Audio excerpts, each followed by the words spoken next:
Mexico সিটিতে বাংলাদেশ দূতাবাসের উদ্যোগে মিট দ্য অ্যাম্বাসেডর শীর্ষক এক মতবিনিময় সভা অনুষ্ঠান হয়েছে।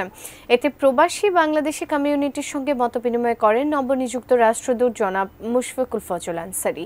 দূতাবাসের head of chancellor Abdullah Al ফরহাদের সঞ্চালনায় এই অনুষ্ঠানে রাষ্ট্রদূত মুশফিকুল ফজল আনসারী উল্লেখ করেন, প্রবাসী বাংলাদেশিদের পাঠানো রেমিটেন্স বাংলাদেশের অর্থনীতিতে গুরুত্বপূর্ণ ভূমিকা রাখছে।